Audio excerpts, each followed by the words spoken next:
Hey guys, what's up? Welcome back to the channel. What we got for you today, we're going to be going over the top 5 techniques for the month of September and how to catch these finicky bass during this fall transition. September is a month that can be tricky if you don't know what you're looking for, so we're going to go over some things to look for, some key spots to search, and what baits we use to target these fish. So hopefully help you guys put some more fish in the boat, on the bank, or in the kayak, whatever you're fishing from. But we're just going to get into this and get started. We're going to start off with topwater. Of course, your early morning, late evenings, getting out fishing topwater. Everybody knows that's a good time to target them. But even high sun, you can target those fish in a lot of areas on some of these points that have structure underwater, or especially these shade lines. You go down the bank and you see these shade lines from these overhangs and stuff. And when you've got that high sun, those fish get up under those shade lines, they tuck back in there, and that's just one way to know to target those fish during the day. So that bite doesn't shut down completely like a lot of people think. During the day, it's just, those fish go somewhere different and you just have to know how to target them. For that specific technique, when I'm not fishing vegetation, I'm going with something like the Sexy Dog from Strike King. And I love throwing this thing. It walks effortlessly and is very good at triggering some of those big blowups. And it comes in multiple sizes, so you can kind of match that bait fish profile that you're looking for. If they're keying in on the bigger shad or bluegill or something of that sort, you can throw the bigger size, or you can throw that. They've got the junior and the bitsy size, so you can downsize that to whatever you need to match that size. And I really like that about this. And it's got excellent hardware on it. You don't have to change any of that out. Just an excellent bait. But if you've not tried, I highly recommend giving that a shot. And I've got that in multiple different colors. Typically I'm going with like a bone, a chrome, or a black. Sometimes I'll go with that more natural color if the water's really clear. But when I've got the sun overhead, I like to throw that chrome, get that extra shimmer, and then in some lower light, sometimes I'll throw that black because I like to have that silhouette up there. And sometimes it's that white. If I've got them short striking, say I'm throwing the bone or the white, and they're coming up, they're hitting, and they're missing that bait, I'll swap out colors because maybe they're not keying in on that color very well. So I'll swap that out, get something else in there, and a lot of times that does make all the difference. But also, when targeting these fish, if I'm fishing the vegetation, and that's what we're going to get into now, I'm going to be throwing a frog of some sort. And I love this Strike King Sexy Frog, the KVD Sexy Frog. This one's been munched on. You've seen this one in videos. I love this thing. I've caught so many fish on this one individual frog. And for my frog rod, it's a Topwater XT 7.4 heavy, fast action. Get that thing in there, get those fish out when they hit. Have the power to drag them out of that cover, because I'm fishing a lot of gnarly vegetation, a lot of really thick stuff. But if you notice, this has that black back on it. And when I show you my other that I like to use during this time of year, I'll explain it all. But I'm throwing that on 50-pound braid. I prefer 50 over like 65 or 80. Some people like to throw. I feel like once they take that, I feel like it comes through that grass so much better. It just saws right through it. I don't ever lose fish on 50 pounds, so there's no need in me upsizing, but I get a better cast out of that 50-pound braid also. And I'm using that Power Pro 50-pound braid, and in that moss green color, and I absolutely love it. It does tend to fade, but I'll take a black Sharpie and color the last 5 feet of my line, and that way it's not so bright, blends in a little better, and I'm good to go. But I'm throwing that. This is a 7-to-1 Topwater. A lot of times I'll use an 8-to-1, 7-to-1 gear ratio. I don't like to go any lower than a 7-to-1, because I like to be able to pick up that slack when that fish hits, set that hook, and get him to me. But what I'm looking for this time of year is I'm going to be fishing in those, what we call cheese mats. That grass, once it starts to die off and starts to get that algae and stuff, the top of it turns that yellowish and looks like a big mat of cheese.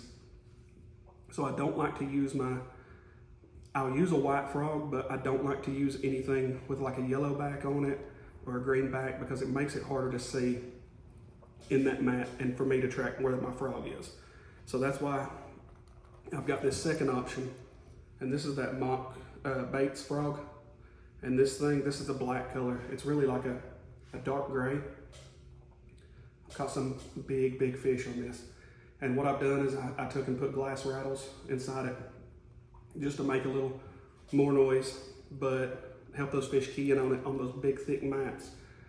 But the reason I like this frog is it's not a good walking frog. This is not a good open water frog. If I'm fishing open water, you've heard me say it 1,000 times, I'm not throwing a frog. I'm throwing a sexy dog or a popper of some sort, or some type of walking bait. That's just my personal preference. I don't like walking a frog in open water. I don't have the confidence in it. But the reason I like this frog in that vegetation, that thick vegetation, is because it doesn't walk well, but it does want to nose down. And what that does is makes a huge presence on that mat, so that fish can key in on that and helps that fish to know where that's at, or when it comes up through that vegetation, it's got that frog and you don't have to worry about it. Of course, I do trim all my skirts back, and sometimes if I'm fishing some really gnarly mats, I'll take and cut these all the way off. That way there's not anything in there for that to block that fish from getting hooked up. I do take, on this mock frog specifically, the Strike King, I don't have to, but on this mock frog, I do bend those hooks up just a little bit to help with that hookup ratio. And it's done excellent at landing fish for me. So that's one that I highly recommend checking out. And again, color preference on those mats, it's just whatever you want, whatever you can visually see better, because those fish don't see that. So whatever you can see visually to help you key in and be able to see that bite, because sometimes they'll come up and they'll slurp it, but usually when it's on that mat, they're going to come up and they're going to bust it. But you want to be able to see where your frog's at all times, so you can get that hook set and make sure you get that fish in. Okay, so next up, we're going to stay on the fishing vegetation. And while I'm fishing vegetation, what I'm looking for is, this time of year, you've got a lot of that vegetation that starts to die off. You get these cooler nights, so that vegetation slowly starts to die. And it's not dying overnight, but you'll see that there's some really healthy grass, some really bright green grass, some hydrilla, milfoil, eelgrass, if that's what you've got in your lake. We don't have any here in Chickamauga. Thank God, because I hate fishing it, because in the kayak, it's a nightmare. But it does make a mess, but it's really good fishing. But I personally hate dealing with it. But what you're looking for is that more healthy grass, or you're looking for some kind of wood cover, some kind of rocks, anything in that grass that those fish can pull to. So what you have is, once that grass starts to die off, they'll congregate more toward, say you've got a laydown. So you'll start going down this grass line, and you won't catch anything, and then you've got a laydown, and you'll catch 2 or 3 off of. Then you'll keep going, you'll find another laydown, or a log that's floating, floated up on the bank or something. Catch fish off it. So now that gives you that indication to start chasing that pattern. So you're looking for not just open water anymore, not just open vegetation. You're looking for that wood cover in that vegetation. So it helps to key in and be able to target those fish a little better. You know what you're looking for, so it makes it a lot easier to target those fish. And that's what I'm saying by this time of year can be hard, but once you figure them out and you know the pattern of these fish, it makes it a lot easier. They'll congregate to the same place, and you can run that pattern a lot once you find these fish. But in that vegetation, something I do like to use is a punch rig. And I have recently started throwing this Strike King Scound Bug as one of my punch baits. And I've got that with 1.5 ounce weight. I use 2 stoppers to help from sliding up, because if you don't, when you're punching, you'll end up wrapped up in that vegetation, and it's a freaking nightmare. But this thing, I'd never used it, and I started using it for punching, and it comes through the vegetation really well on the fall. And those legs give it a little extra action, and they're kicking on the way down. And then when you bring that thing back up, a lot of times on that fall is when you're going to feel it, but when you're punching those mats, you're barely pulling that tip up, bouncing a little bit, and when you feel it not fall back down, you know to set that hook. It's not a lot of times you feel that huge thump. You'll just feel weight on there, and you know to give it the beans and get that fish in and get him out of that cover. But for this technique, I'm going to give you guys another bait that I like to use, but I'm using this same 50-pound braid that I throw my frogs on. This is an 8-to-1 Daiwa Tatula, and I'm throwing this on the Lew's Custom Light flipping stick, and it's a 7/6 heavy power rod, fast action. I don't want anything with a big parabolic bend in it. I want something with a quick tip on it to be able to get that hook set and get that fish out of there. But again, you'll see that pattern where you may see an open area, you flip in close to it, you catch that fish, or you see laydowns, or you spot some rock, and you'll kind of start following that pattern. But when you're punching this grass, a lot of times when you pull one out, you're going to pull 3 or 4, 5 out of that same little stretch right there. So that's something to keep in mind, is if you pull one fish out of there, don't give up. Flip in there several more times within a 50-foot radius, because there's probably going to be more fish in there. But just to show you guys real quick, some of my favorite flipping hooks is the 6 cents Ox.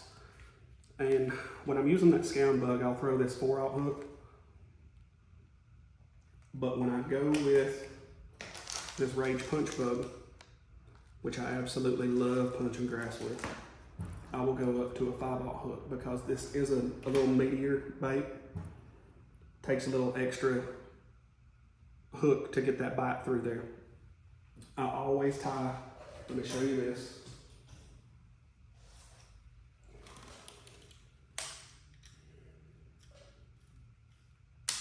I only tie a snell knot when I'm punching.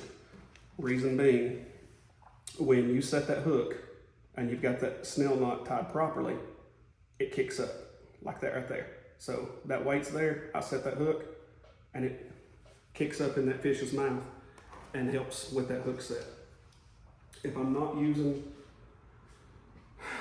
flipping hooks, I'm not punching grass, a lot of times I'll go with typical Palomar knot or something like that, but a lot of times I tie either the Palomar or I've started using that San Diego jam knot a lot, because of that thing. I tie it on all my swim baits, and it has been an excellent knot. I've not lost any of my swim baits, so that's one that, if you've not learned that one, I highly recommend learning that knot. But a snell knot is the go-to for flipping for me, for the simple fact of how it kicks that hook up. But for those of you that haven't seen them, I'll pop one of these little rage bugs out here and show you real quick. Or punch bugs, not rage bugs. I will use that rage bug to punch sometimes in more sparse vegetation. If I'm having to go up to like 1.5 ounce weight, it's a beefier bait, so I won't go with that rage bug. But if it's more sparse vegetation and I can drop down to say a 3/4 ounce weight, I will use that rage bug, just because my confidence level in that thing is unmatched. But this is that punch bug. You got these ribs down the side of it, just to make a little bubble, a little extra vibration in the water. And this is in that summer craw color. But just another option to be able to get out and target those fish in those mats and be able to get them out of there. And hopefully, if you've not caught fish punching before, it's a bite that's extremely fun. When that braid starts singing, when you set that hook and that fish starts fighting, it's an awesome feeling to catch those fish in those mats. And The first time I started punching was actually, I went down to Gunnersville and was fishing some mats and tried it out. And first time I tried it, I caught a fish, and I've been in love with it ever since. So definitely check out a punch rig if you haven't fished one before. Okay, so next up, I'm gonna have to go with an underspin. So I love throwing an underspin this time of year. These fish are keyed in on balls of shad, threadfin, gizzard, whatever, if you've got alewife, whatever it is that was spawned earlier this year. They're targeting those small little bait fish, and in some scenarios they are targeting the bigger fish. So you can take this underspin and tailor it to fit whatever those fish are chasing. A lot of times when you catch those fish, you'll see them spitting up little shad or something, and that kind of gives you an idea of what size to be using. You'll see the color of that fish that they spit up and kind of gives you an idea of what to throw. But I really like this Owner Flashy Swimmer. This is the 3/0 version. And I've got that paired up with the X-Zone Swimmer. This is an excellent little bait for this underspin. Comes in multiple different sizes, so if you need to drop down to say a 1/0 hook, and I've got the 4.75s, you can get it in like a 3.75 all the way up. I think they've got I know they've got a 4.75 to 5.75, and I think they have went up to like a 6.75. So you can really adjust the size of these down to really close to what those bait fish look like. But it's got this little underspin blade on here, little hammered blade, and that helps this to stand out in that school. So you're bringing this through those school of bait fish. What makes your bait look different for that fish to hit it? This little underspin right here. That flash on there, they can't resist it. And you throw that thing out there, it's coming through, and if they see it, they're gonna eat it. I mean, hands down, if there's fish in the area, I've got a lot of confidence in these little underspin rigs. When I'm wanting to change the action a little bit, I will go with the Largo shad. And I like this because you can get this in this little 3-inch, or you can get it in, this is the 3.5, and I've got it in some of the 4.5s, but this Largo shad is one that I really like. It's got a little piece on the tail that you can rip off, and it gives it a little different action, so you can kind of tailor that to what you want. But an underspin is definitely fishing that thing around grass edges, and they're really weedless, so you can bring it through. I'm not going to throw this up in some crazy thick stuff, but you can come through a lot of vegetation with this thing. You take and just barely pin that hook right there up under that, and when that fish hits, it'll pop right loose. And this is an excellent little rig. Fish it near laydowns, fish it through a lot of cover, and you do have some options if you're fishing more open water. The dirty jigs underspin, the tactical underspin, that's a good one, but it's an open hook, so you don't have the weedless capabilities that you do here. That's why I tend to just go with this one versus the jig head style, because I can fish multiple different scenarios with it and not have to worry about swapping out to that jig head. Or if I'm fishing that jig head, worry about hanging up in some brush or something. This will come through it flawlessly. But I have one more that I like to throw with that. If I'm throwing the underspin and I want just a little different presentation, this Megabass Waze, it's UOZE, and I will have all this stuff linked in the description below. I'll have links to Omnia and Amazon, so you guys can click on those. If you head over and purchase some stuff, it helps us out a little bit, helps us to be able to keep doing this stuff and get a little more tackle on here to show you guys. But this is just a basic swim jig. But when I first tried this thing, I don't know what drew me to it really, but it's got this underspin blade on here. And this is, I think it's called Smoky Shad, this color. And this is the only color that I own it in. I own it in several different sizes in this color, but I've done so good. And that is paired up with that Tennessee Shad, Largo Shad, and it does excellent on here. Another good option for this is the Kitech Easy Shiner and the Megabass Spark Shad. Pairs up really well on this. But this thing comes through cover really well. You've got your little weed guard on there. Just no complaints whatsoever with this bait. It has been a phenomenal little swim jig style underspin, but I like having that skirt on there sometimes. If you're trying to get a little bigger presentation, a little taller presentation, that skirt helps to flare out in the water and just give it a little different look, so those fish really can key in on that and give it a little more of what they're looking for. I'm throwing this is on an 8 3-to-1. This is the Lew's Speed Spool, and I've got it on a Lew's Custom Light. This is a medium heavy fast action rod, and that's my go-to for throwing this wazay. And I will go, depending on which underspin I'm throwing, I'll go with either a medium heavy or a medium rod. If I'm throwing the smaller, lighter wire hooks, I'll go with like the medium style. And if my hook's a little more beefy, then I'll go with that medium heavy. Typically throwing that on anywhere from 12 to 14 pound fluoro. I don't really go any bigger than that on my underspins. Don't really go any smaller than that. On my moving baits and stuff like that, I don't mess around a whole lot with going with these crazy small line sizes. I don't think it matters a whole lot. I've not had any kind of bad feedback from it. So I've done really well doing like 12 to 14 pound and not lost fish breaking off, other than because I was lazy and didn't retie or had a bad knot. As far as just the line giving out on me, I've not had any issues with that. But my go-to line has been, I started using that Shimano Mastiff that Omnia sent me, and I like it. But the Seaguar Red Label is actually a really good line. And then P-Line makes some really good fluorocarbon as well. So any of those is a good option, whichever. I know everybody's got their favorite fluoro that they like to use, their favorite type of line. And I'm not super picky on it. There's several different ones that I'll use for different scenarios. So it's just kind of whatever you want. But you see me sitting here shaking this thing around. So next bait we've got for you is going to be a bladed jig. This Berkley Slobber Knocker has been the deal for me for a while now. Ever since it came out, I fell in love with this thing. I've thrown jackhammer after jackhammer, and I've done better on just a regular chatterbait than I have the actual jackhammer. I don't know why. I know people that have caught so many freaking fish on a jackhammer in every scenario, and I've just not been able to have the success that most people have.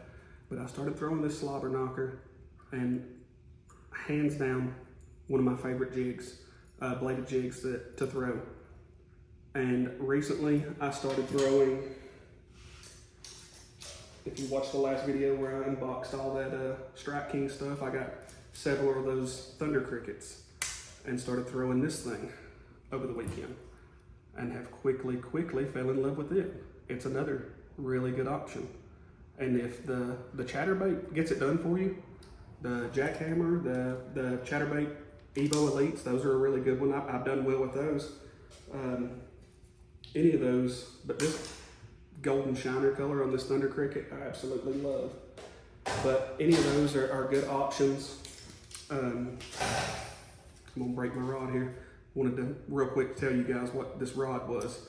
So this is the Tatula Elite. It's a 7.4, and this is actually,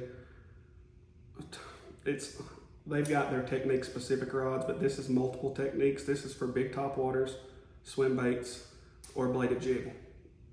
And this is a medium heavy, moderate action rod. And the reason I like to use a topwater rod style or crankbait rod for my bladed jigs, it helps with feedback, but also it helps to keep those fish pinned better. I don't know why, if I'm throwing a swim jig, I'm not throwing it on a moderate action rod. If I'm throwing a bladed jig, it's going on a moderate action rod. I've lost so many fish on a fast action rod that I could have potentially landed if I would have just switched out my rod earlier. But when I learned that and I switched out to a moderate action rod, it's made all the difference. If you're losing fish, whether it be a chatterbait, slobber knocker, thunder cricket, any bladed jig, try swapping out to a moderate action rod and let me know how that works for you, because it's been the absolute deal for me. It's caught me so many more fish And if I would quit being stubborn and just get them in the boat, I keep losing them at the boat because I'm sitting there trying to get them to where I can boat flip them instead of just getting my net out. But I keep screwing myself over by doing that and losing some fish. But those are my favorites, and the Hog Farmer Baits Spunk Shad is my hands down favorite bladed jig trailer. It gives that bait an action like no other. There are some other companies that have started doing stuff like that. I know Missile Baits licensed the Spunk Shad from Hog Farmer, so they can do it, but they do it in colors that Hog Farmer doesn't. And then Rapala does I think it's called the Freeloader, in their Crush City line. There's several others that are like that, but that pintail style swim bait really gets it done for me. I don't preferably like to use a paddle tail on the back of mine because the action that it gives it, I feel like almost kind of fights against the blade. So I like that pintail action. And I will use like the mock baits. It's the Schooler, which is kind of like a little jerk shad, and the 6 Cents juggle minnow. Those work really well. They've got a real floppy tail on them, and they come through the water really well on these bladed jigs also. So that's just something to keep in mind, swapping that out a little bit and being able to have a little different look there. And then lastly, what we got for you is a Texas rig worm. And I got these cutter worms, and I'm liking this thing. I like a more slim profile, kind of straight worm. This hook's pushed all the way through there on me. I'm not gonna fish that like that, but that straighter profile with that little cutter tail on it, I like that a lot. And I like this two-tone color because I feel like that's gonna help it stand out. But I'm typically going with like a 1/4 ounce weight on these, something a little lighter, fishing through these grass edges and trying to target those fish that are out there not deep into that vegetation. Of course, fishing around docks and stuff like that, I'll be throwing this or my Rage Bug. It depends, but this is one that does really well it comes through that grass really well with this slender profile. And this is on the Lew's Custom Light Reel, and it's a 7-to-1 gear ratio, I do believe. It doesn't tell on here, almost positive. But this is the soft plastics rod, and it's a 610 medium power, moderate fast. But I really like this one because I swapped out to a lighter line hook and lighter wire hook, and it really helps with that hook set.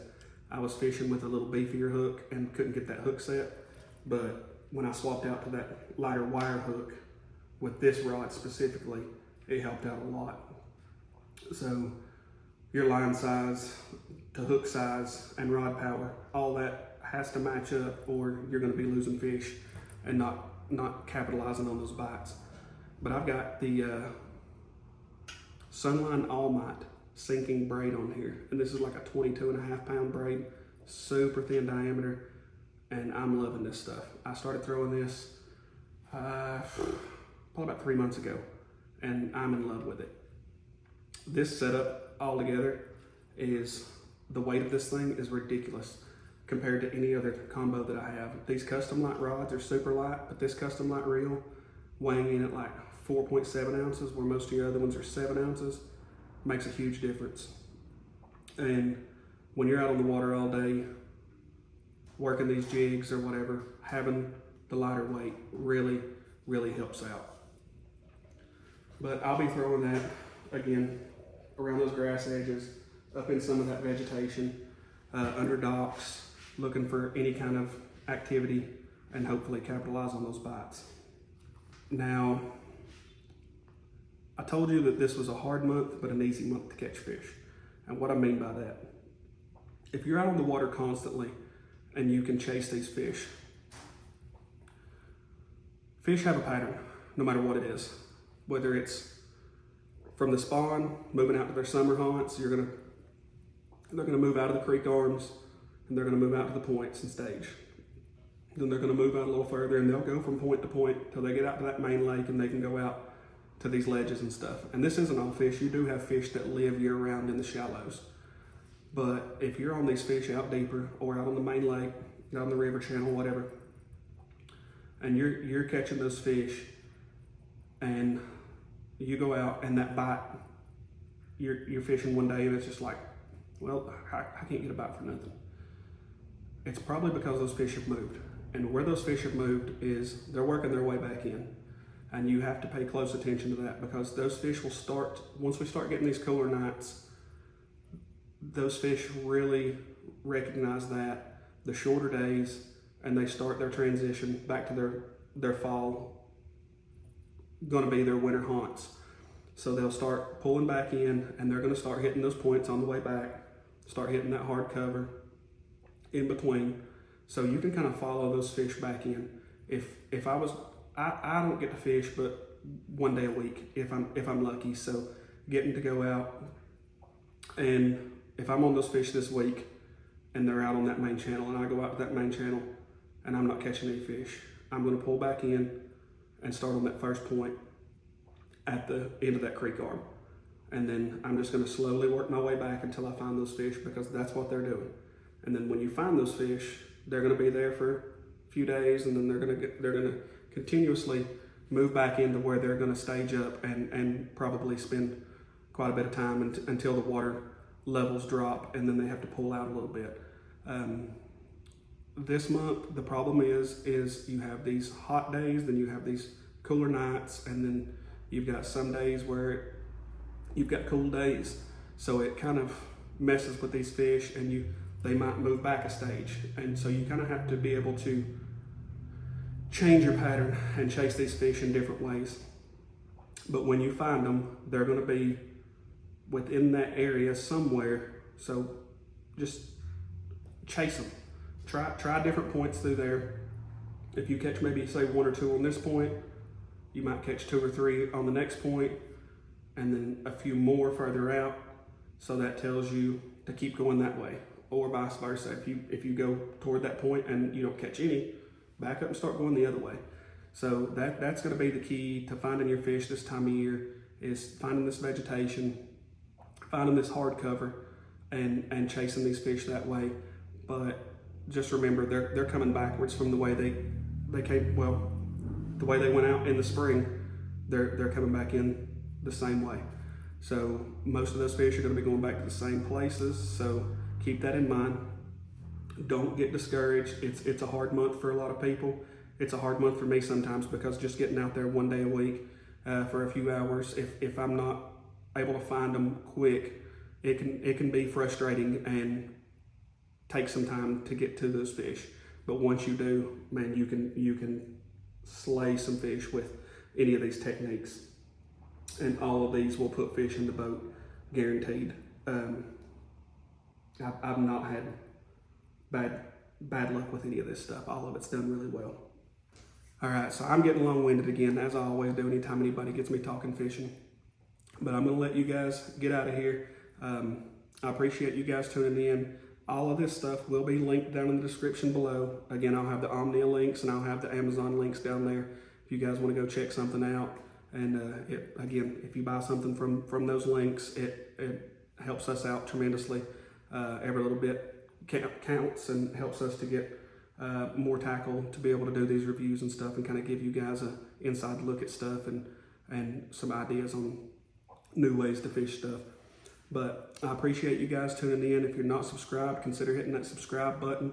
Hit that notification bell so you know when new stuff comes out. And if you like this video, hit that thumbs up button and let us know. If you don't like the video, hit that thumbs down button and let us know. All the feedback helps. Leave me some comments down below, and if any of these are your favorite techniques for the month. And we'll catch you guys on the next one. Y'all have a good one.